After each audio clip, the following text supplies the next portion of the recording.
आप लोगों ने लड़ना जो है वो पसंद किया, ना कि उनके सामने नाक रगड़ना या झुकना। हम हमेशा उनके खिलाफ लड़ेंगे। 4 लोग जो भी एब्सेंट हुए हैं, आप ये कह सकते हैं कि अगर कुछ लोग जिन लोगों ने धोखा ना दिया होता तो आज हमारी जो है जीत तय थी।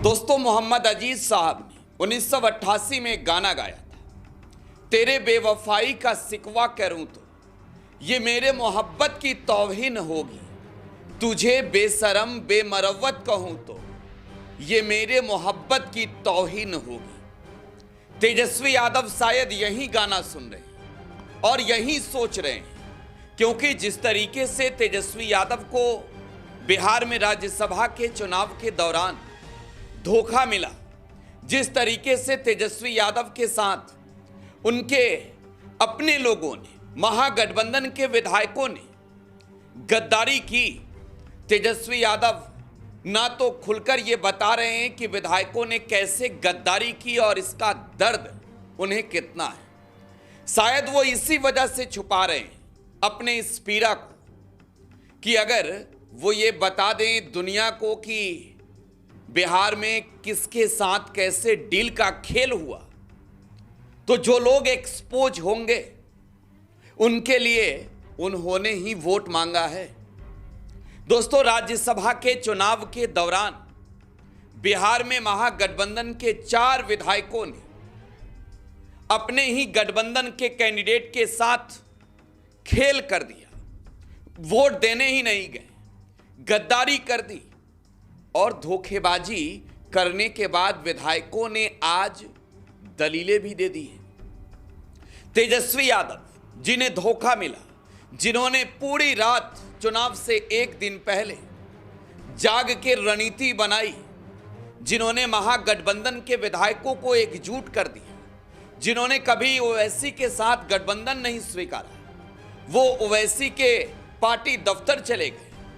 लेकिन तेजस्वी यादव ने कभी ये नहीं सोचा था शायद कि वो महागठबंधन के साथ साथ बीजेपी जेडीयू के खिलाफ बिहार में राजनीति करने वाले विधायकों को तो जुटा लेंगे, असदुद्दीन ओवैसी से दोस्ती तो कर लेंगे, मायावती से हाथ तो मिला लेंगे, लेकिन उनके जो साथ के लोग हैं, जो बिहार में महागठबंधन है, जिस गठबंधन के लिए तेजस्वी यादव ने चुनाव प्रचार किए, जिस प्रत्याशियों को जिताने के लिए मैदान में पसीने बहाए हैं, वो चुनाव के दौरान गद्दारी करेंगे, वो बीजेपी जेडीयू से बिक जाएंगे।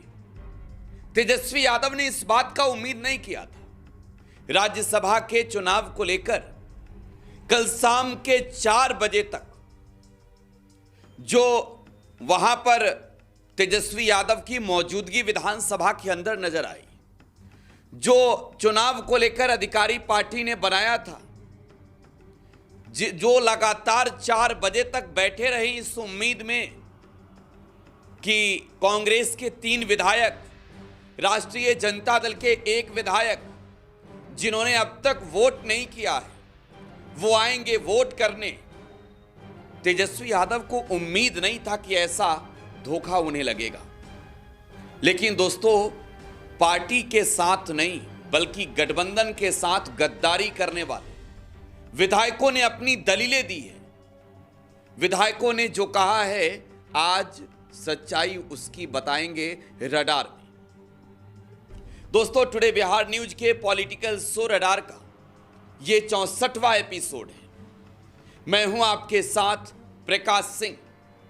बिहार की राजनीति और चुनाव से जुड़ी खबरों में बिहार की जनता ने हर बार निगाहें विधायकों के, प्रत्याशियों के और चुनाव के दौरान पार्टी की रणनीति पर गौर फरमाए रखा है। राज्यसभा के चुनाव के दौरान भी बिहार की जनता ये देख रही थी कि एनडीए, जिसमें बीजेपी देश की सबसे बड़ी पार्टी है, उसके सामने चुनौती है कि वो 3 विधायक कहां से लाएंगे, क्योंकि 41 विधायक चाहिए राज्यसभा के एक एमपी के लिए, और बीजेपी के लोग इस बात को लेकर आश्वस्त थे कि वो जीत जाएंगे। दूसरी ओर तेजस्वी यादव, इनके सामने चुनौती था 35 विधायक इनके महागठबंधन के थे,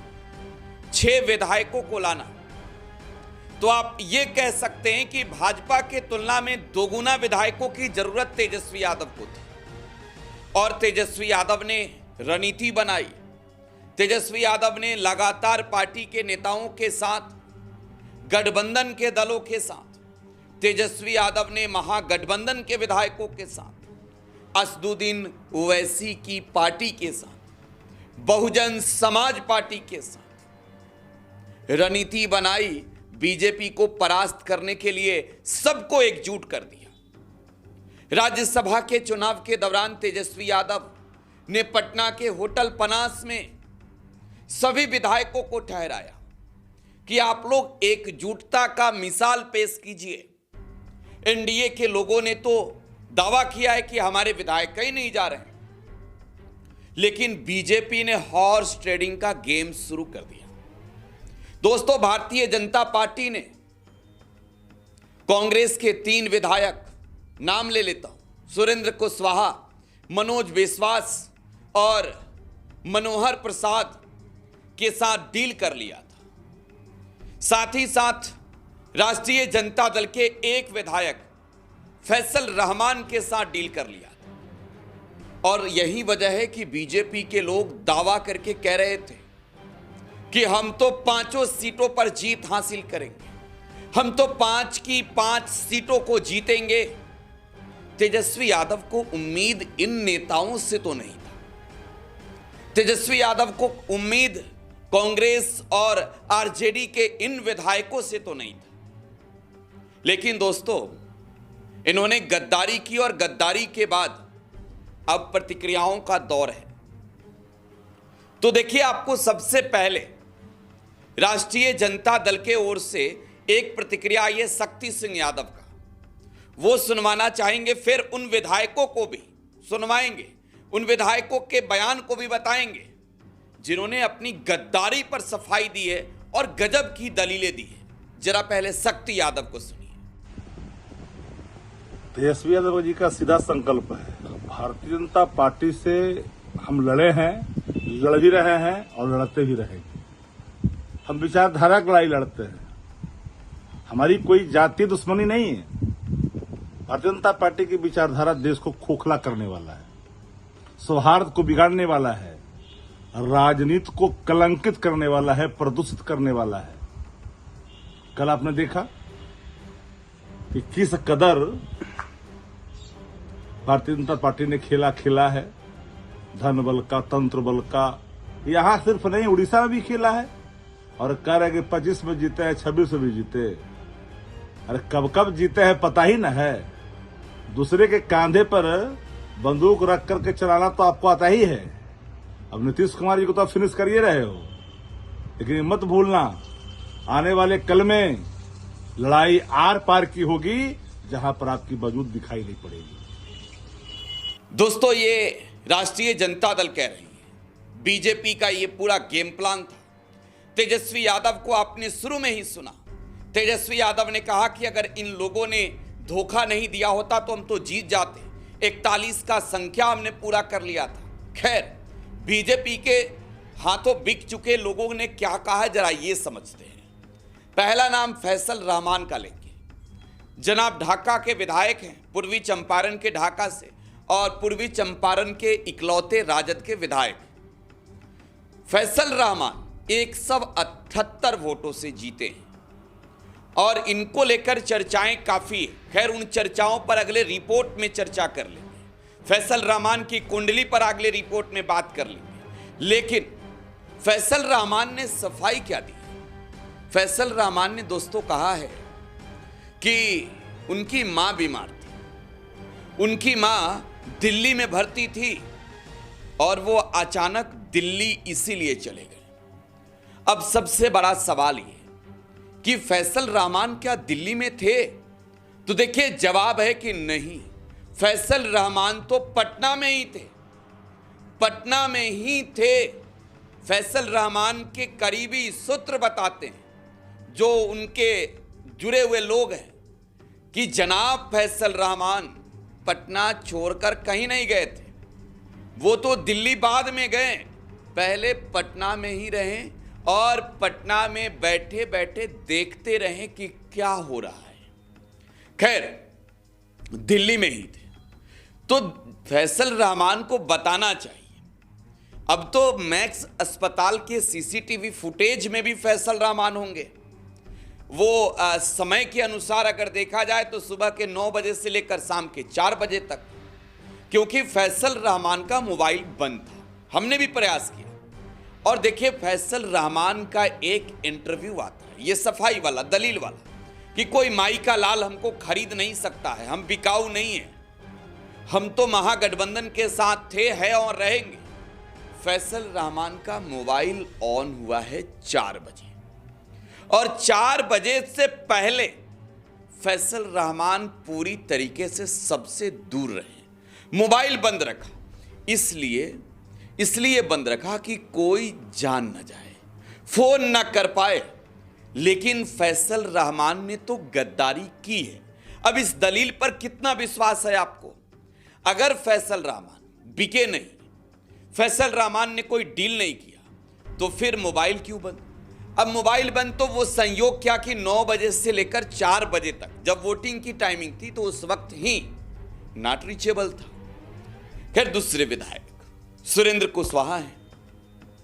सुरेंद्र कुशवाहा ने फेसबुक पोस्ट लिखा और कहा कि भाई हमको कैंडिडेट से आपत्ति थी।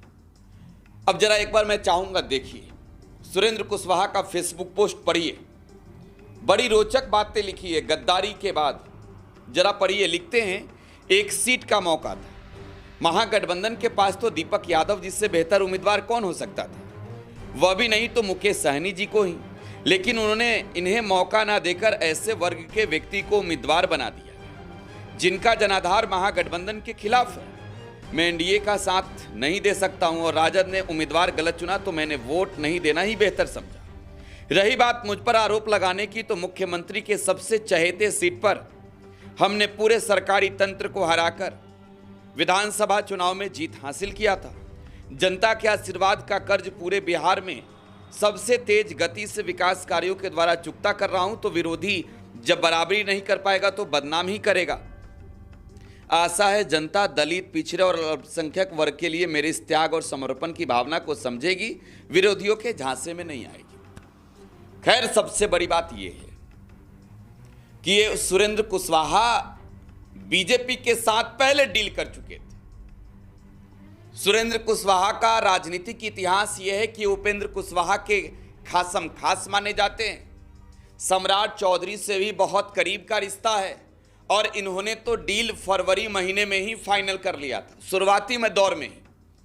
और जो ये जीत का दावा कर रहे हैं सरकारी तंत्र, तो देखिए सुरेंद्र कुशवाहा के जीत के पीछे एक तो महागठबंधन, तेजस्वी यादव और राहुल गांधी की ताकत। इनका जनाधार क्षेत्र में, अगर सुरेंद्र कुशवाहा के जनाधार की, व्यक्तिगत जनाधार की बात करें, तो ये नील बट्टा सन्नाटा वाले हैं। कोई जनाधार के व्यक्ति नहीं है, कोई जनाधार नहीं है इनका। जो वाल्मीकि नगर में थारू समाज के कैंडिडेट रहे जनसुराज पार्टी के, उनका जब नॉमिनेशन रद्द करा दिया गया तो थारू समाज की नाराजगी का असर ने इन्हें विधायक बना दिया। व्यक्तिगत तौर पर सुरेंद्र कुशवाहा का कोई जनाधार वाल्मीकि नगर के इलाके में नहीं है। मैंने चुनाव के दौरान देखा है, राहुल गांधी, तेजस्वी यादव के नाम पर ये चुनाव जीत गए और आज इन्होंने जो बात की है, ये कहने की कोई बराबरी नहीं कर पाएगा। खैर, मोबाइल खुला रखते, पार्टी के साथ तो गद्दारी नहीं करते। आपके दल ने तो समर्थन दिया था। अब तीसरे विधायक का नाम है मनोज विश्वास। दोस्तों, मनोज विश्वास अररिया जिले के फॉरबिसगंज के विधायक है, फणीश्वर नाथ रेणु के जमी के विधायक हैं वो।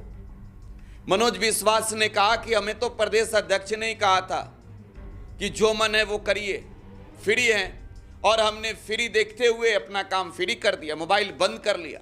लेकिन अभी मनोज विश्वास के इस बयान पर कैसे आप गौर करिएगा, जरा समझिए। प्रदेश अध्यक्ष कह रहे हैं कि अरे हमने फोन किया, हमने मैसेज किया और हम ही पे खेल रहे हो। तो मनोज विश्वास और सुरेंद्र कुशवाहा, इन दोनों नेताओं के बयान कुछ ऐसे हैं जिस बयान से आप ये समझ सकते हैं कि इन्हें जो स्क्रिप्ट बीजेपी ने दिया वही स्क्रिप्ट ये पढ़ रहे हैं। खैर, तीसरा नाम है मनोहर प्रसाद का कांग्रेस से। ये चौथे गद्दार हैं, इन्हें चौथा गद्दार कहा जा रहा है। बुजुर्ग हैं, मनिहारी के विधायक हैं।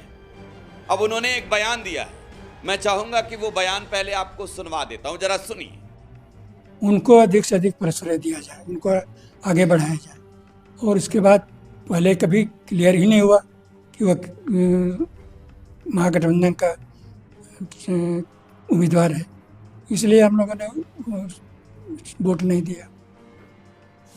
कई चैनलों में सर ऐसी बात नहीं है, किसी को अनुमान लगाने के लिए कोई तो रोक तो नहीं सकता है, लेकिन इस तरह की कोई बात नहीं है। हम पैसा के लिए आज तक इतना दिन तक पैसा नहीं लेता, आज पैसा ले लेंगे। सत्ताधारी पार्टी की तरफ से कोई दबाव या हाउस अरेस्ट? कोई बात नहीं, हम लोग अपने मर्जी से उसमें भाग नहीं ली। क्या लगता है सर, महागठबंधन के अंदर सब कुछ ठीक है? वो तो भाई महागठबंधन करने वाले जो हायर अथॉरिटी हैं वो लोग जाने, हम लोग तो गठबंधन करते नहीं है। इसमें सर आप लोग को आला कमान से कुछ आदेश था क्या राहुल गांधी? नहीं, कैसा कोई आदेश नहीं। ये महागठबंधन के चौथे गद्दार मनोहर प्रसाद। मैं गद्दार नहीं कह रहा हूं, गद्दार इनके दल के लोग कह रहे हैं। मनोज विश्वास के खिलाफ फॉरबिसगंज में नारेबाजी हो रही है, फैसल रहमान के खिलाफ ढाका में, वाल्मीकि नगर में कांग्रेस के लोग सुरेंद्र कुशवाहा के खिलाफ हल्ला बोल रहे हैं। तो ये देखिए, हल्ला बोल का खेल चल रहा है। मनोहर प्रसाद की भी दलील कुछ ऐसी ही है। अब सवाल ये कि इन विधायकों ने गद्दारी की तो सौदे का सिस्टम क्या था, और ये हम बताएंगे आपको अगले रिपोर्ट यानी कि 65वें रिपोर्ट में। तो 65वां एपिसोड रडार का जरूर देखिएगा। आज रडार में बस इतना ही। आप टुडे बिहार न्यूज के साथ बने रहें। धन्यवाद।